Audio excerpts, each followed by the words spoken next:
This week on the podcast, Carrie and I are sitting down with a guest who's really just a big Disney fan like us, except he's also a speaker, a published author, a coach, and a widely recognized expert on all things Disney. Oh, and the host of WDW Radio podcast. Stay tuned for our interview with Lou Mongello. Hi, I'm Francine, and you're listening to the Pixie Dust Fan Podcast, a podcast where our first topic of conversation will always be Disney. I've been a Disney fan for as long as I can remember, and I'm determined to bring more of that Disney magic into my everyday life. So if you need a little extra pixie dust in your day, you've come to the right place. Thanks so much for listening, and let's get started.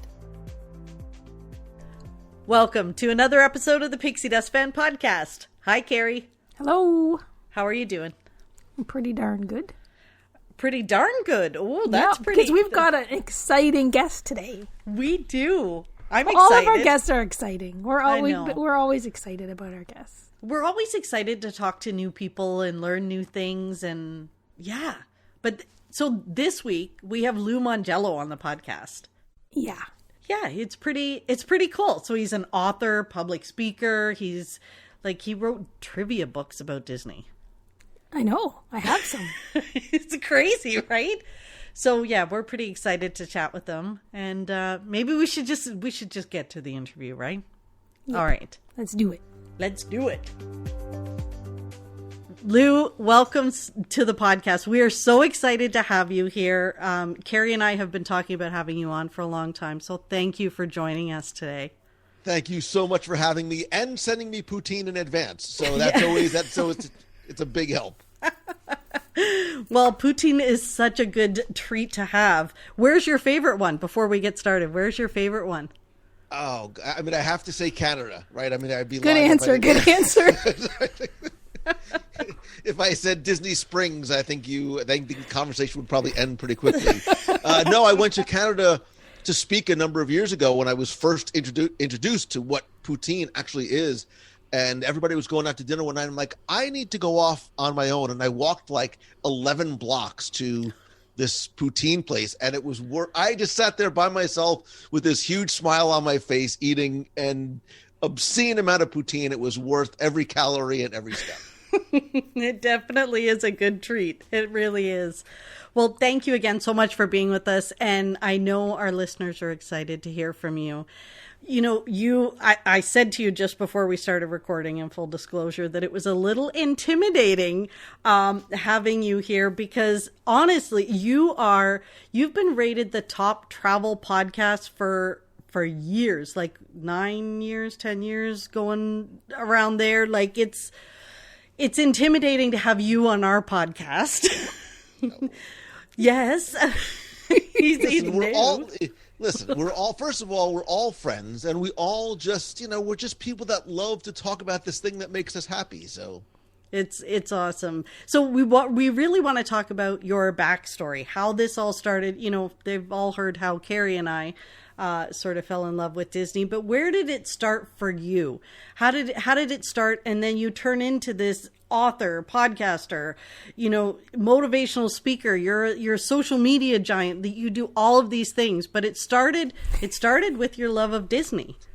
First of all, as a quick aside, if I'm ever feeling bad about myself, I'm just going to call you up and be like, can you say something nice about me?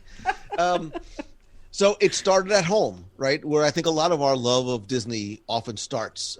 It started growing up watching movies and Wonderful World of Disney on Sunday nights with my parents. And in November of 1971, 3 weeks after Walt Disney World opened, we literally hopped into the family truckster and drove down from New Jersey to Disney. And I don't have personal memories of that trip. We have photos, but we ended up going back every year because of the way this place made us feel and just how much we enjoyed it.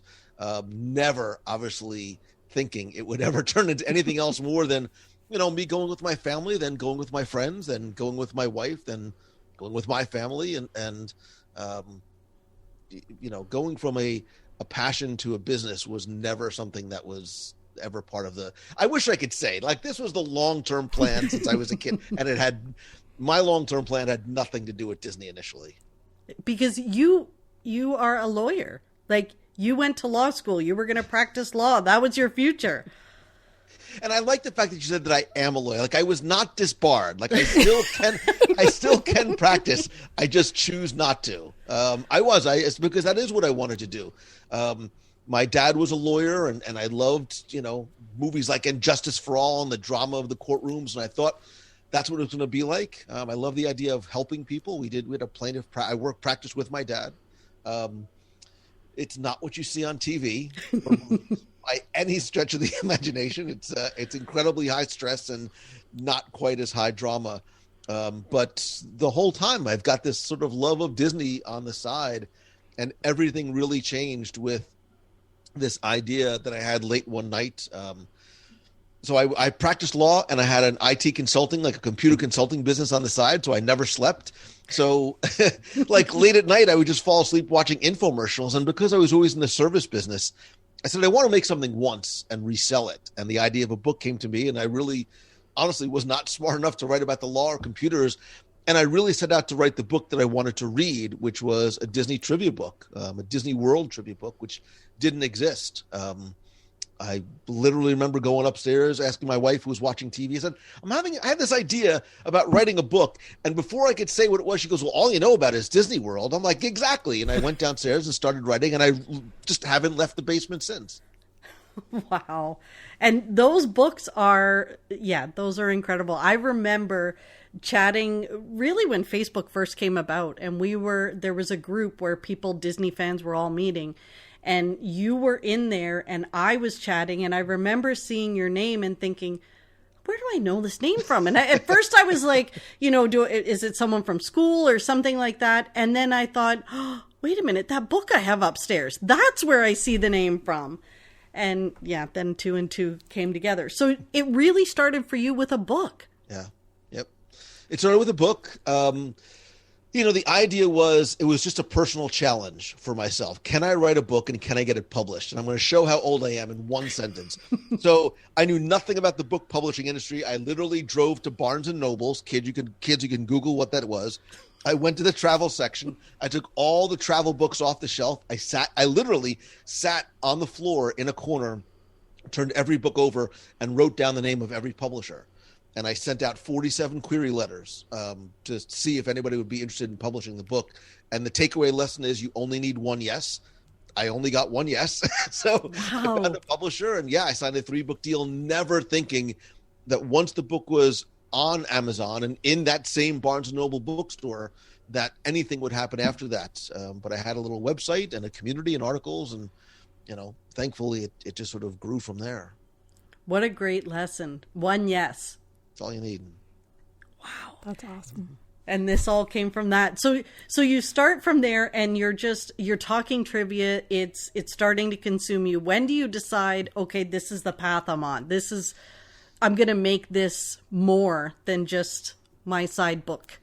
So, I can't really point to a specific moment per se. What was happening, though, was I was in New Jersey. I was practicing law during the day, like going to court, seeing clients, I was literally this is a true story. I was in my suit. I left court one day, and one of my networking clients had an issue, and it was a lumber yard. So I'm in this lumber yard full of sawdust and just dirt everywhere, and I'm laying on the ground trying to run network cable to figure out where the problem is. I go back to my office. I see clients till 6, go home. I still to this day, I have dinner with my family every night, eat from 6 to 7. And then I would go down my basement and just write and podcast and do whatever till, 1, 2 o'clock in the morning, which things really haven't changed very much other than I don't practice law anymore.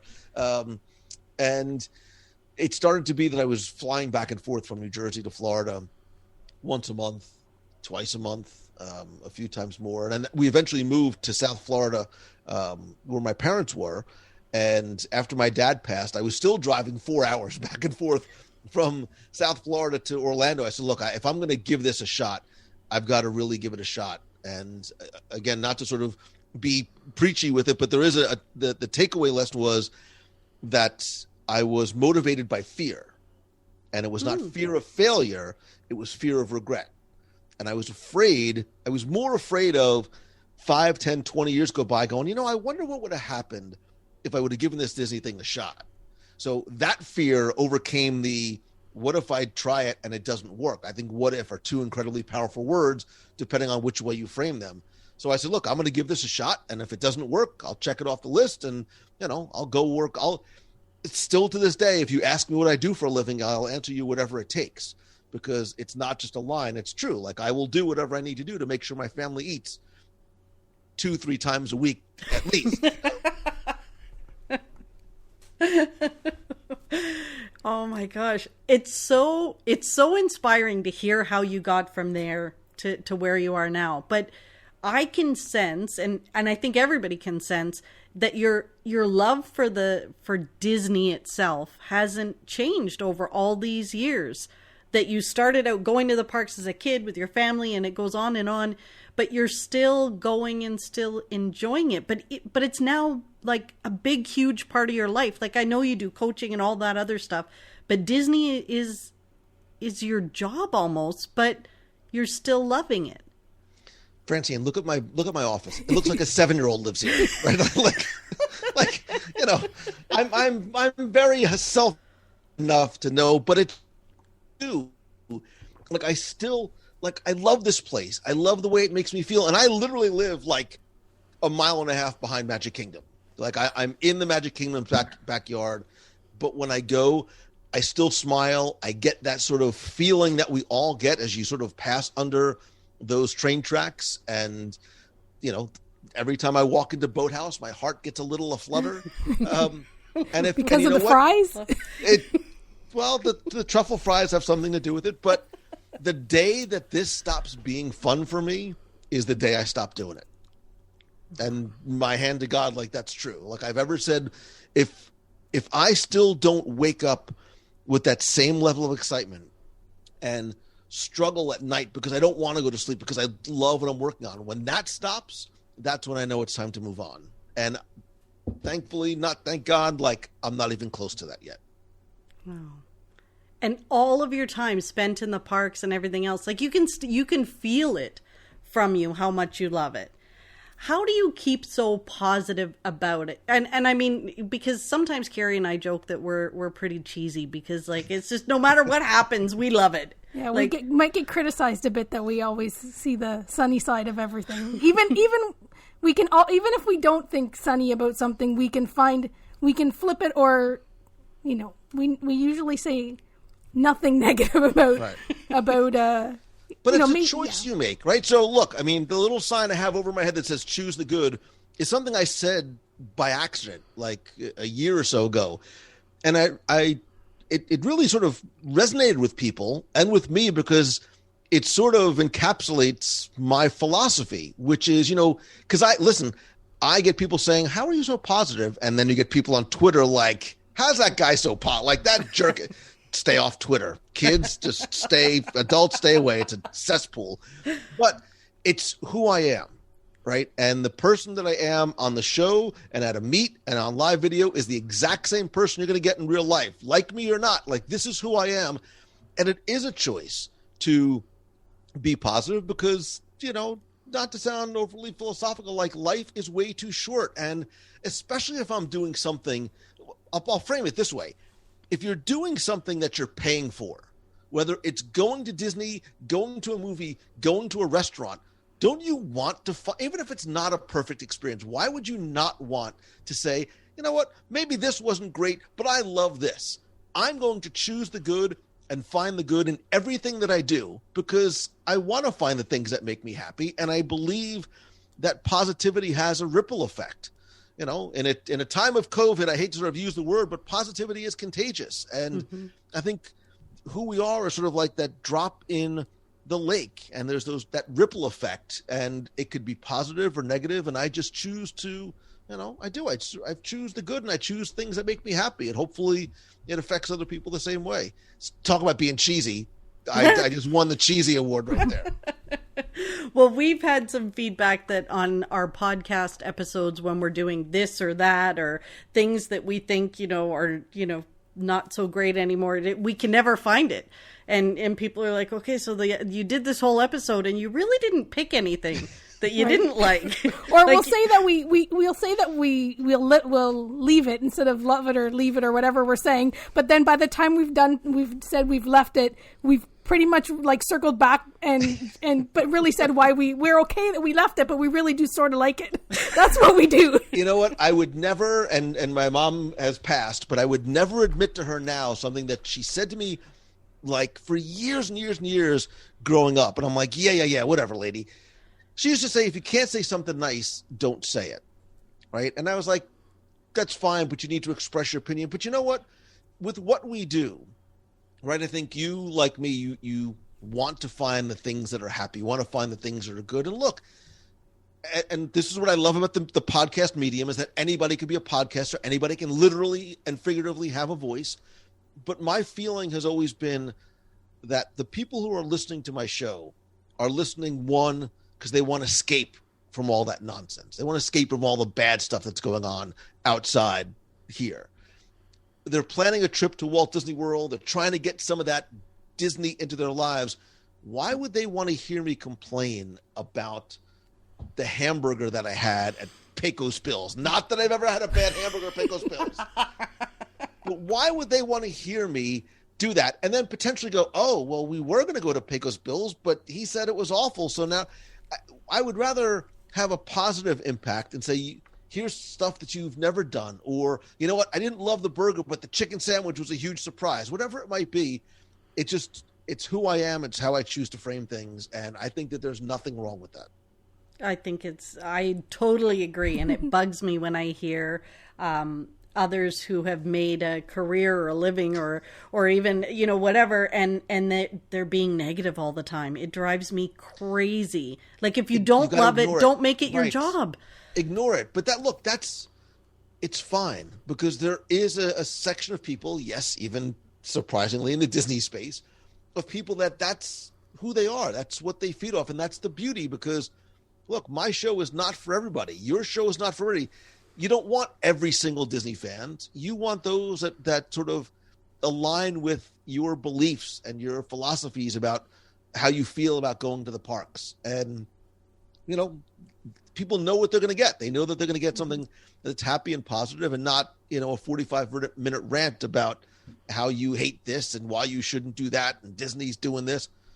You're not going to get that on my show. No. You're always going to get a good review of the Boathouse, and it's because you were live actually yesterday on Facebook and YouTube, and it's funny. I saw you were at Disney Springs, and I thought, oh, I wonder if he's going to go to the Boathouse. And sure Francine, enough, they made me go. The people I was with made me go. Sure enough, that's where you ended up. And but we all know that that's one of your favorite places to hang out. But even walking around there, you could see your smile, like even last night, just wandering around Disney Springs. You were so happy and excited to be there. And that really speaks volumes to the fan that you are. Now, were your parents were big fans as well, or was it just like they loved it just as much? They did. And, we had a very close family, but there was something about the trips to Disney that were just different. Look, and you guys get it, right? And I think you either get it or you don't. So when I say that when you walk through those gates, all the bad stuff is just sort of stripped away and you forget about bills and work and nonsense, and you just go and you have this pure, unadulterated, like good, happy time when you're there. And you're going to try and make me cry, aren't you? That is, it's sort of the nucleus of why I do what I do, because of how that place has always made me feel. And it still does. And it does. I think I even appreciate it more as an adult, because I think as an adult, I understand more of what I'm leaving outside. Mm-hmm. There's a lot more to leave outside of that bubble as an adult that you really get to escape and just be in the moment and be in those parks. And it really is like it is the happy place. That's the happy place. And that's what I love about podcasting, and even more so live video, is there's such intimate mediums, right? That you can't fake it. Look, if you guys were trying to fake your love of something that was not there, your audience would hear it. And on live video, they'll see it. They could tell if you're faking or this is a great cupcake. No, they'll know if it's not a great cupcake. So that smile that you see is the same smile that your audience can hear when they're listening to you talk about something. Absolutely. Now, when you think about, I know you went to Walt Disney World as a child. Did you visit Disneyland as a child, or was that later? It didn't happen until I was older. Yeah, my parents never made it out there. And how did you feel about Disneyland on your first visit? And it's important because when you grow up going to Walt Disney World and then you go to Disneyland, it's a pilgrimage, is what it is when you're an adult fan. When you've been a fan your whole life and you go later in life to Disneyland, it's a pilgrimage. You know what? Francine's asked me a question because she knows exactly what I'm going to say. You want to hear me say that I cried when I stepped on the Main Street? Fine, I cried when I stepped on the Main Street.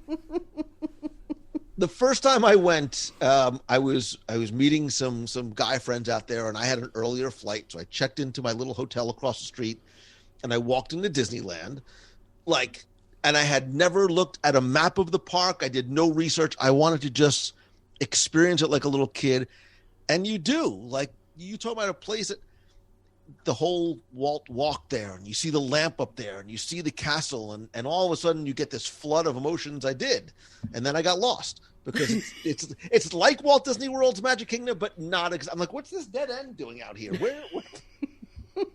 It's a place that's so familiar, but unfamiliar at the same time. Different enough. Just a little bit. I'm like, what critter country? What's a critter country? It's pretty, it's different. Carrie's favorite is Disneyland and mine is Walt Disney World. Growing up, so we're always comparing the two, but there really is nothing like feeling you're walking where Walt walked, which is pretty overwhelming.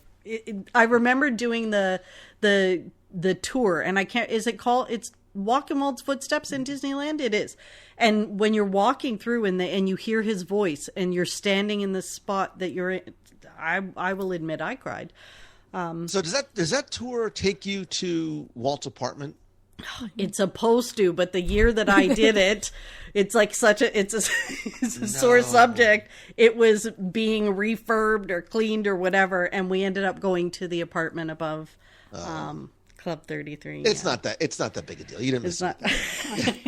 So wait, I'll tell you a quick story because we did an Adventures by Disney years ago. We did a private group Adventures by Disney, and the at the time, Walt's apartment was like this surprise. Like you never thought you were going to go up there because this was pre the Walt and Walt's Footsteps tour. So everybody goes upstairs and they're all choked up and they're taking pictures like by the wall and by the lamp. Not this guy.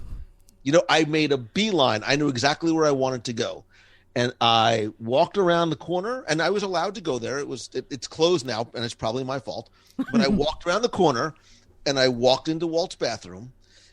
The lid was closed, but I went and I sat down on the seat and I was like, this is where Walt did all of his thinking. Like, I want to get some of that mojo from Walt and some inspiration because that's where he got all of his best ideas from.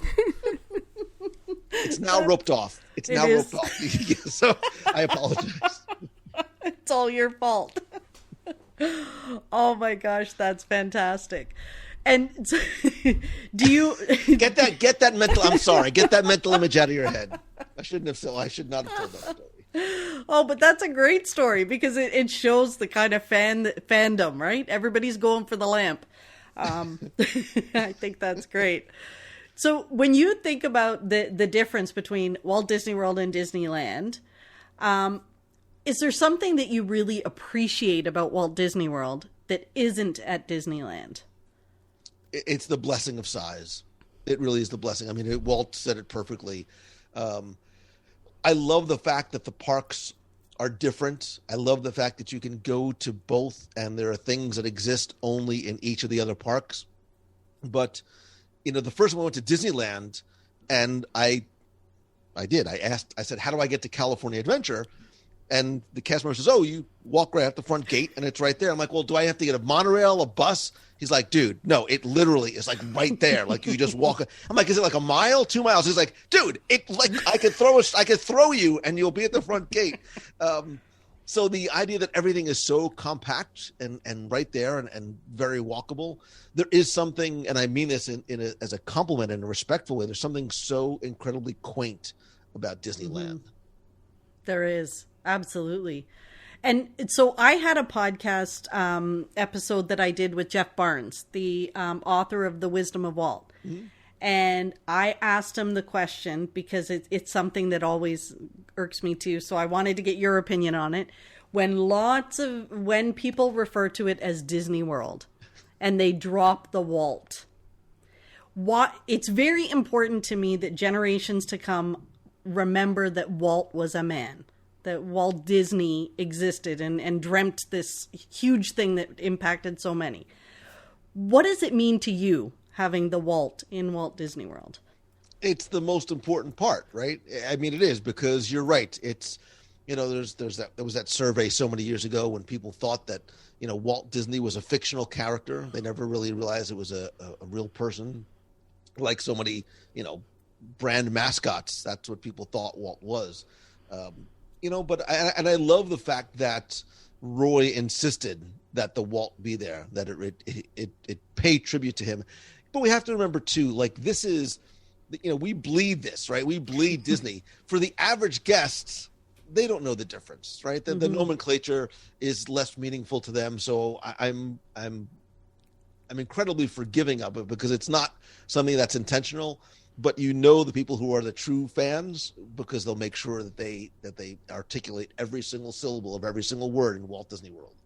Absolutely. Do you have a favorite attraction at the parks? Other than Boathouse? Other than the Boathouse. I'm going to need some time to think. So I'm going to give you the recovering lawyer answer because they're, in some respects, I love the classics. I think that Haunted Mansion and Peter Pan's Flights are timeless. Going as often as I sometimes do, I don't ride things every time I go, but I love just a casual ride on the People Mover. Mm-hmm. But that being said, there are some attractions that are just, not just here domestically, but worldwide. There are some attractions that are just jaw-dropping and incredible. So I'll say Haunted Mansion just to make it easy for you, but I could do a 45-minute, top 50 list of my favorite attractions. Is there one that's gone that you miss the most? 20,000 Leagues Under the Sea. Ah. Yeah. That's the one that gets you. That's the one that gets me. I would have said Toad, but I can still ride it in California. But there was something about those subs and walking down those little stairs and putting your head in that porthole. I actually have a porthole. I have a 20,000 League sub porthole still in my garage because I just don't know what to do with it because it weighs like 50 pounds and I can't mount it to the wall. But to have that piece of like Walt Disney World history from an attraction that I and my dad, like I can literally see myself pulling that seat down and my dad sitting next to me. And like, I bought into it. Like I believed that we were going underwater and the bubbles were all real and everything I saw was real. And I loved having that childlike innocence and just loving that attraction so much. And do you find when you go on the one at Disneyland now as an adult, do you feel like, I don't know about you, but I feel incredibly claustrophobic on it? Afraid you're going to fall. Like you have to make it in and make it out of it. That's another, forget about, you got to get in the ride first. I think I'm getting the bends. I feel like the pressure is off. No, I mean, I love it, but I love it more so because of the nostalgia that it brings back. Yeah. I think so much of it too, when you grow up going to the parks, is the nostalgia. Yeah. And seeing all of that. I think, I love that I can still ride Toad in Disneyland. So that's one of my favorites. The other one I miss is If You Had Wings. Mm-hmm. That was one of my absolute favorite rides as a kid because I bought into that one the way you bought into the other one, that we were flying, we were traveling the world, we could see and do all sorts of things. And it was free. So it was free. Exactly. Now, what are you most looking forward to with the 50th this year? Because it's a big celebration at Walt Disney World. So my answer is the same that I give whenever I'm asked about things I'm looking forward to. And it honestly is, and especially now, it's all the things that we don't know. Because we still, I mean, it's, the day we're recording this, we still don't know very much. Mm-hmm. They've painted the new entrance colors and the castle's been, adorned with new colors. But we know very little other than, Ratatouille's going to open and there's going to be a few things here and there. But especially, I think the timing is going to be very serendipitous because not only is it going to be such a monumental anniversary, but hopefully by October, a lot of things that we're still doing now will be gone by then, in a hopefully semi post-COVID-ish world. So if we're able to experience the parks without face coverings and plexiglass everywhere and all those things, anything that Disney does on top of that will be gravy on my poutine because I'm just happy. I am happy that the parks are reopened. And I think one thing that we all gained is a much greater appreciation. Sometimes we take it for granted, especially as locals. We almost took for granted that we could go there anytime. No, and I speak for all of my friends in the area too. Nobody will ever take it for granted that we're able to go to the parks again. So I think there's sometimes opportunity in adversity and sometimes good comes from it. And I know a lot of people will and do appreciate the parks more, especially. Yeah, I cried the last night and I cried the day I went back to. I'm a crier. It's okay. I think we also were excited. Like we get excited before we get excited for knowing there's stuff coming. Like, I don't know how to say that, right? Like we see the castle and we're like, oh my goodness, I love it. But we're like excited that we know there's more to come. We're excited because we know there's stuff to be announced. We have no idea, but we get a level of excitement waiting for something that we don't know the details of. Right, because they're hiding it's surprises. Be awesome. Right, they're still hiding some surprises.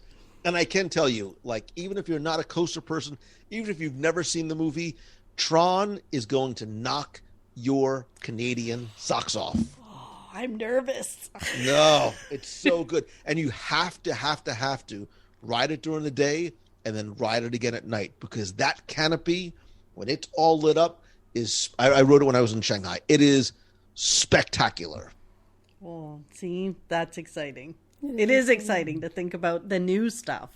Now, you've seen the castle colors with your own eyes. We have not yet. So we've only the pictures and it's just, I feel like it's not going to do it justice. Is it as beautiful in person when you look up at those new colors and all the gold and everything they've got going on there? Is it just as beautiful as we think it is? I think it's gorgeous. And look, a lot of, again, surprise on the internet. Things are not always as they appear on the internet. There's a lot of photoshopping and oversaturation and, oh my God, it's horrendous. It looks like the castle cake. She's gorgeous. And now she's adorned with all of those extra little bits of decor for the 50th. People, they see the pink colors and the blue is spectacular, especially against that blue sky of Florida. But those are colors that existed not necessarily on the castle, but behind the castle throughout Fantasyland proper. So it really does tie it all together very, very well. But I want to be there when you first walk in and see her. And I want to watch that little tear go down your face. Little tear.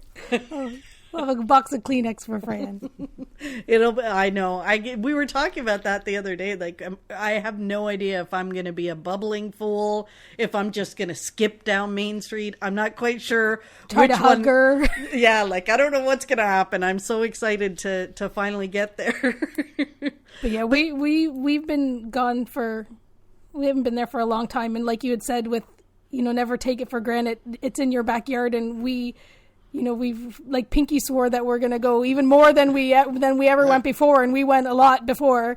And, at this point, like if we saw the 50th anniversary, or the plastic bag they were going to give out in the stores or whatever, we'd high five each other. We're so excited for every little tidbit, that comes our way. And yeah, wait till we see it with our own eyes. It's going to be amazing. So exciting. Now you've done some traveling, during COVID and you've done a little bit of it and you've been in the parks. We should talk about how safe you feel it is in the parks and in comparison to travels that you've had to make. So I was there the first day that the parks reopened, and I've been back a lot since. And I'm not saying this as a Disney fan or a Disney podcaster. Walt Disney World, without question, is the safest place I have been, period. No qualifiers to that. I've been to restaurants, I've been to airports, both here in the Orlando area, as well as New Jersey and other places, and South Florida. And Florida is like its own planet, like different parts of Florida. Some people are like, masks? Psh, there's no COVID, whatever. There's no mask. Everybody at Walt Disney World, from cast to guests, does their part. And the safety protocols they have in place are far and away the best I've seen anywhere. And because everybody is being responsible and being courteous and being respectful and all those other things, it's still the safest place that I've been, without question. Wow. That's really good to hear. And we've heard from some others. We have friends that live in the area as well and have talked about how they felt safer at Walt Disney World than they did at the grocery store or anywhere. That really is the safe haven for them, where all the protocols are being followed and stuff. So yeah, that's good for us to hear. So we just need to get there. Get here and just stay here. Just stay in the bubble. We joke about that. Once we get somewhere, we may not come back. We may never come home. It's a possibility. Sorry, honey. You know what? I heard they closed the borders again. We have to stay. We're going to be here for at least a month. We actually thought, remember, we were there for a storm once, Carrie and I, and everybody was like, you better get on a plane. You better get home before the storm hits. And we were kind of like, is it really that bad if we can't get out of here? Well, and now that we're very well versed from working from home, heck, the next time we're stuck during a storm like that, we'll just stay. We'll just extend the reservation. We'll see how it goes. As long as we have our laptops, we're good to go. We're good to go. Back to work. Exactly. Now, Lou, you have so much else in your life that you do besides the parks, the podcast. You also do mentoring, coaching, and speaking engagements as well. So how do people get in touch with you to do all of that stuff? So I'll make it super easy. So everything I do on the Disney side of things is at WDWRadio.com. And everything I do sort of on the business entrepreneurial side is at LouMongello.com. And you have done lots of speaking engagements at social media conferences, podcast conferences. Remember conferences? Remember those? Yeah, I know. Remember we used to go to conferences with like 6,000 people there and we were hugging each other. Hopefully one day we get back to that. And how did you get into that part? So like I'm trying to envision the journey when you think of the lineage of it, and you started as a Disney fan, then you were a lawyer, then you're doing this, and now you're entrepreneur, coach, speaker. How does that come in? So as I started to do this Disney thing, I've always believed in there's a Latin phrase. It's called it's Italian phrase called ancora imparo, which means I'm always learning. And that's just the way I learn. Like I always believe that like I want to just continue learning as much as I can every day. So as I started doing the website and the podcast, I'm like, I need to learn more because I was teaching myself, like I'm trying to figure out on my own as new technology was evolving. Like I started podcasting, within a couple of months after the technology came out. So I started going to conferences as an attendee. And as I was talking to people and sharing my story, somebody was like, you should be up there. Like, you should be up there telling your story. And I'm like, you should, like, I'm looking around like, who are you talking to? And that's really how it started. I started speaking at conferences and sort of just sharing my journey. And look, at the end of the day, and as I look back on my life, I always realized that I've always wanted to help people, whether it was being a lawyer or set up their network or their website or plan a Disney trip. And now I want to help people really do the same thing, which is turn the thing that they love into the thing that they do, because I understand that often it's a scary, lonely journey You might have people around you that are supportive, but maybe they don't know exactly how to help. Maybe you have people who aren't supportive, where you just don't know where to go. Having taken that journey myself, I just want to try and help people. I think life is too short not to get up every day excited to do something that you love. Oh. Do you have some success stories, like students or people that you've worked with, where you think this is why I do it? We actually interviewed an Imagineer, Terry Harden, and we were talking. So she was telling us about how she ignites the fuel in somebody, and she had somebody that just stuck in her head that she feels like, yes, this was such a huge success. Are there people like that for you? There are, and there's, as you ask that question, I realize that there's no 3 words that are more rewarding than when somebody says, because of you. Like, because of you, I mean, as long as it's a positive. Because of you, I ended up in jail, Mongello. You're a horrible... No, but if somebody says, because of you, I did this, or I was inspired to do that. And, I mean, look, I'm sure you feel the same way. Sometimes you sit there in front of the microphone by yourself, and you record, and you put it out there, and you wait. And you just don't know. And I always tell people, you never know who's listening. And that's not a warning. It's a sign of encouragement, because you don't know how what you do might affect somebody, right? You might just be talking about Disney, but maybe somebody's having a really bad day and they just sort of needed that. And you help turn their day around, or they hear about your journey and say, hey, if short, fat Lou Mongello can do it, I can do this too.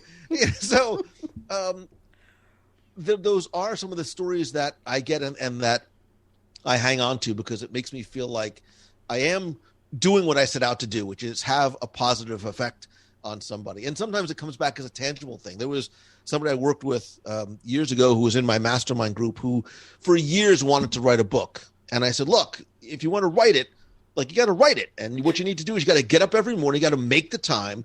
You got to make sacrifices. You're going to get up a half hour early, and you're going to write 500 words a day.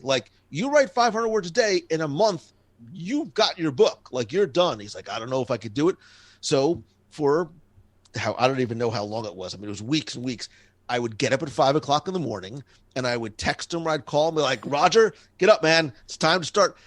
I'm sure his wife and my wife were like, who are you talking to at 5 o'clock? Let me see your phone, Mongello.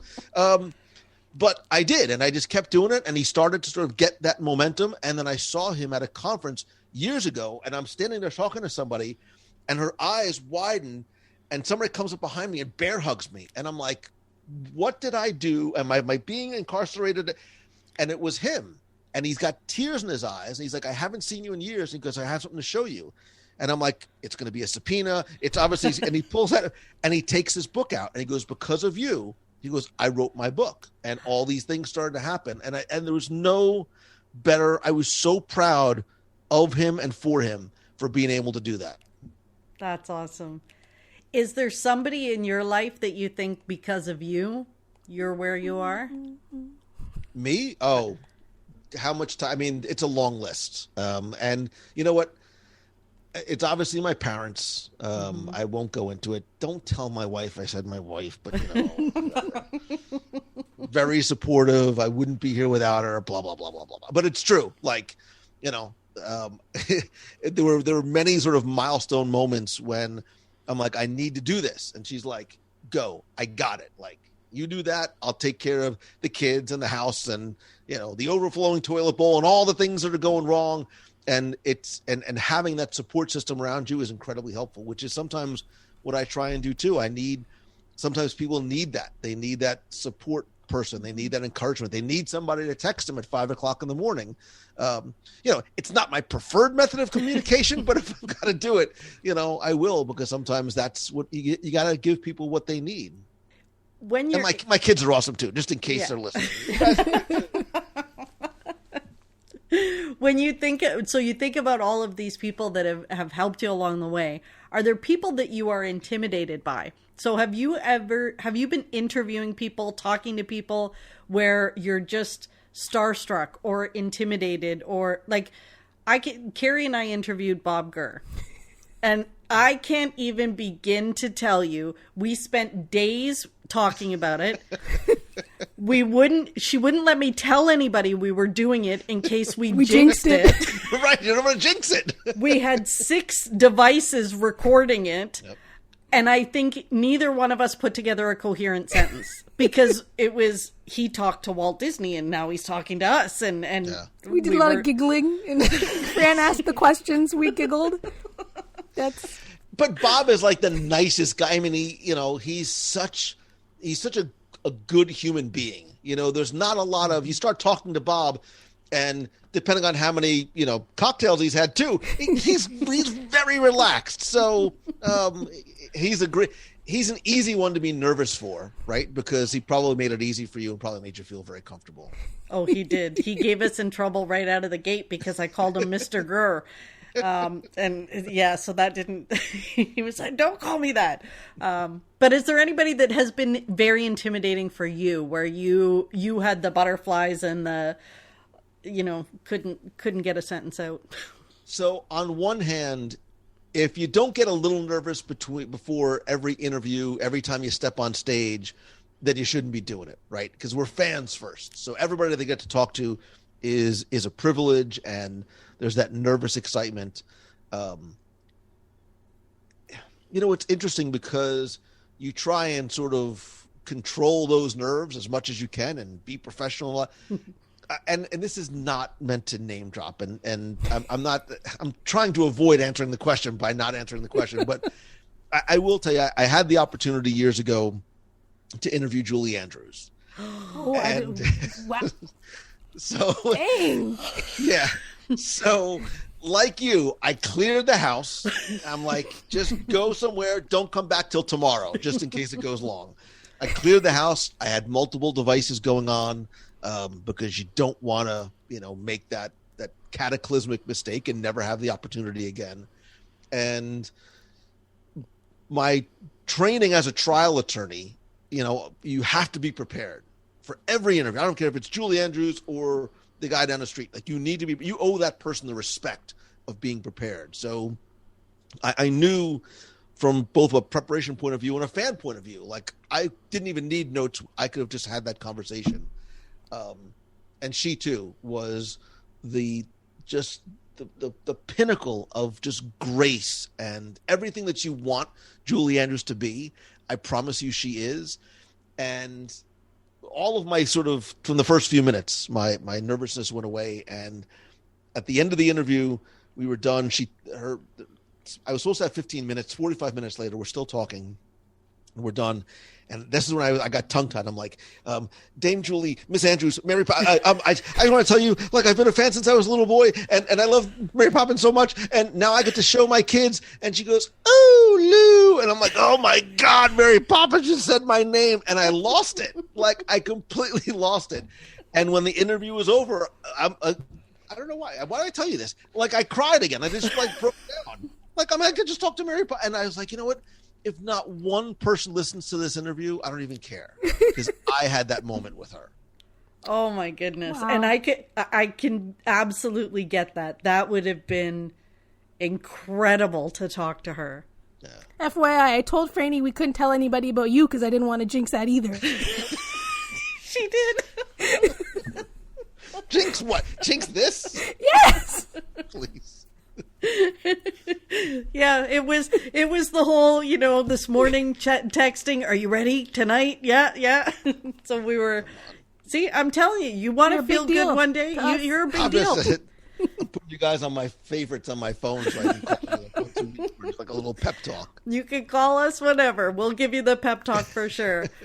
This has been incredible just to sit and talk to you and get to ask you all these questions and know more. And we'd love to have you back again on the podcast with us, Lou. I appreciate the opportunity and the privilege of being here. And you guys make it. I was so nervous before this interview. 6 hours on my hair. 6 hours I worked on my hair. I've got pages of notes, just in case. You guys make it very easy, so fun and conversational, and thank you so much for having me. Oh, you're awesome. Now, we don't let anybody go without sharing. So part of our podcast shtick is that we always look for the good in everything. So there's pixie dust everywhere. You just have to look for it. And sometimes it's a bit of a challenge for us to find it when we haven't left our house in weeks. So every week. Every week we come up with pixie dust. So we'd love for you to share something that brought you joy this week. Anything that made you happy. I did go to Boathouse last night. So there's that. You know what? I'm going to give you the lame but honest answer. Okay. And it's stupid, but it's true. I believe that every day on this side of the dirt is a good day. And I am just grateful, like every morning that I wake up and I'm like, all right, I'm still here. It's going to be a good day. Anything else after that is gravy. I set every day with no expectations, like waking up, checking off the list. Everything else is good after that. So waking up, so not being dead and Boathouse are my two big wins this week. Oh, that's fantastic. Thank you so much again, Lou, for being with us. And we are absolutely going to have you back on the show. I would love to. Thank you, guys. Thank you. Carrie, so that was pretty cool. A lot of fun. It was. He's really as positive as he comes across. Absolutely. Yeah, for sure. Like it's so genuine, and he just loves, he's a super fan, he's a super duper fan. There's lots of super fans out there, but he's a super duper fan. Yeah. And yeah, like when you listen to him and he's positive, you see like that is him. That's truly is him. So yeah. And I love his outlook on how he just, even if things maybe aren't as great as he just focuses on the good stuff. Finds the good. Find the good. It's so, he's very inspiring. Mm-hmm. Very inspiring. Like there were a couple nuggets in that interview that I think I'm going to listen to a couple of times. Yeah, he was tearing up. I think I almost teared up a couple of times. Yeah, he was talking about it. But we do, we're going to have to go to the Boathouse and invite him over for a meal next time we get there, because that would be Make sure he doesn't forget that. He promised we can. He promised that we could. He might not have said promise, but he said that we could bring him for dinner. He did. He absolutely did. I think that's how you get to Lou, is you just say the Boathouse. We'll take you to the Boathouse. So yeah, that was a lot of fun. He's a great guest, and I hope that we can have him back on the podcast again. Mm-hmm, me too. That was fun. Okay, Carrie. So we've got to get our pixie dust. Yeah. So have you got your pixie dust for the week? Because if we forget it, we hear about it. Although we've only ever sort of forgot about it. Did we forget it once? Well, the Terry Hardin 2-parter, we didn't. Oh yeah, we did it for the second one and not the first one. So right, because we weren't really sure. I don't think we had the intention that it was going to be 2 parts, but then it ended up being 2 parts, and I don't know that we had enough pixie dust for 2 parts, but yeah. So we're back to our pixie dust of the week. So Carrie, what's yours? So my pixie dust is I have a humongous postcard collection. Another thing that I collect that I probably haven't divulged that tidbit yet. No. But I have been collecting postcards probably since I was in grade school. When my friends would go on vacation, I would get them to send a postcard. And then as I've had various jobs, I've had colleagues that traveled for work or traveled for pleasure. And I kind of, tell them they better send me a postcard while you're away. So I have a stack of postcards that years ago I have like the smaller like postcard size scrapbook, and I was putting them in the scrapbook. So I've been meaning to finish it. So anyways, this week and last week I've been working on my postcard scrapbook album, and I got so much joy actually reading the backs of some of these postcards, because some of these postcards I've bought. Sometimes people just bring me back a handful of postcards wherever they go. Sometimes people mail them. But as I was sorting them, because I was putting them by like world, Caribbean, United States, Canada, I have them all. I was dividing them all up and looking at them. Because you're that organized. I've got so many postcards, like I would need 10 scrapbooks. So I'm just kind of trying to get little bits and pieces and my favorite ones and kind of covering the globe the best I can. As I was sorting them, I was reading some of them, and I have postcards from my friends in high school and like I said, public school, and I've took pictures of the backs of some of them. I've sent one to my friend this morning, early in the morning, like 14-year-old, my friend Sandy, sending me a postcard from, I think she was in Holland, and like just reading the messages on the back of what my friend texts me back, and she's like, 14-year-old Sandy sending a postcard to 14-year-old Carrie. Isn't that awesome? Like, the stuff we talk about on the back of the postcards, or even just, hearing about your friend's trip to Paris or wherever they went back in high school.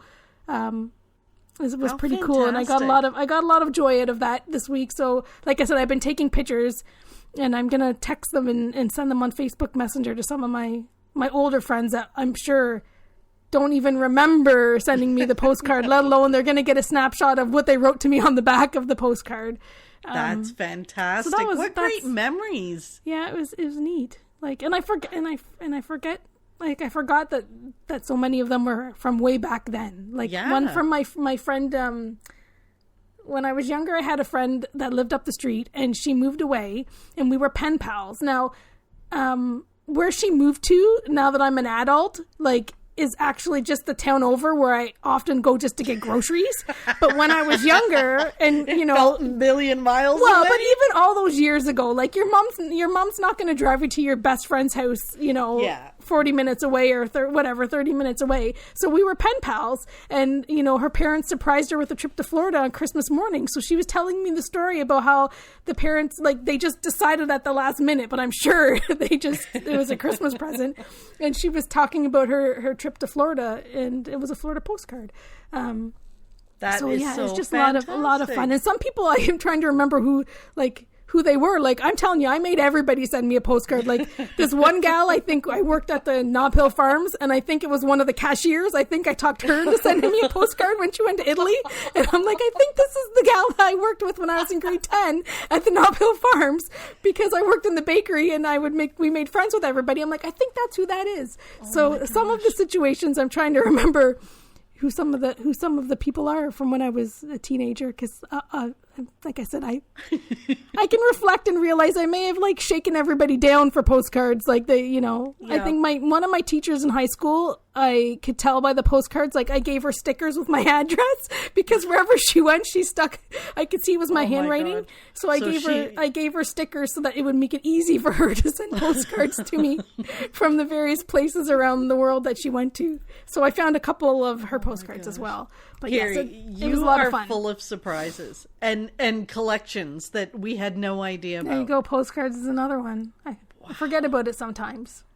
So wow. Yeah. So that was my pixie dust. That's so fun. That is so fun. What was your pixie dust? Was it as exciting as postcards? No, it really wasn't. And now I'm like, this is hardly, in comparison. So I will tell you that your pixie dust is inspiring, because last week your pixie dust was a hairdryer that you were all excited about. So I bought the same hairdryer, and it's pretty good. And it's funny because I posted on Instagram, and lots of people are coming back saying, oh, I was looking at that, I'm thinking of buying it, or coming back and saying, oh my gosh, I just ordered this last week or last month or whatever, cool. And I just got it. So it's amazing. This hairdryer apparently is used by many. But that I wonder if people look at it and because I've known it for a while and I wanted it, and it costs a little bit more than I would, because you wonder, does it really... is it really worth it? Does it really work? Is it worth it or whatever? Because it is, is it a gimmick? Is it, it's a hairbrush that's a hairdryer. Like, they had those in the 70s, and I don't think they worked very well, right? No.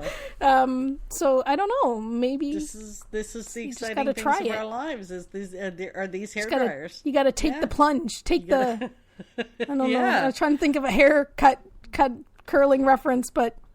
Yeah, you just got to go for it. Anyways, so back to your pixie dust. But that wasn't my pixie dust. That's my not pixie your dust Yeah, this it's week. good because you're not getting away with copying my pixie dust. Yeah, no, I know. I knew you would have given me in trouble for that. So I was thinking of something else, and it doesn't sound like a lot, but it's a lot for me because I have the website and blah blah blah, and I knew nothing about how to create any of those technical things. Didn't have any background in them. Anyway, my website is all built by me. And sometimes it's, it has some glitches, but whatever, I'm learning. The other day, I managed to put a chat bot on my own website that works. So not only did I install it, it works. It works. So the Facebook chat is on my website, and it's linked to my Facebook page. So people can just open the chat on my website and communicate with me through the Facebook page, which is kind of funny because I messaged you the other night. I was all excited. I'm like, Carrie, I got the bot working. You're like, yes, I saw you talking to yourself because you're an admin on the page.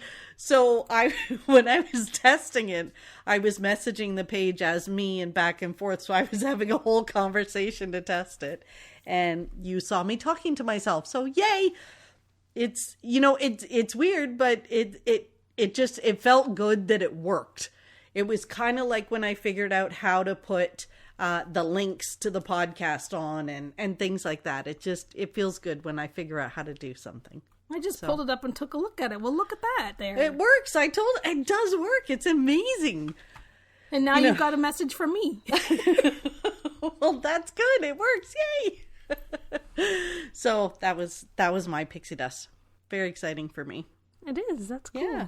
So now if people want to go over and they're looking at the website, they can send us podcast suggestions, feedback, messages, just say hello all through the website, which is kind of fun. Mm-hmm. So we've been asking people to leave us ratings and reviews on Apple Podcasts.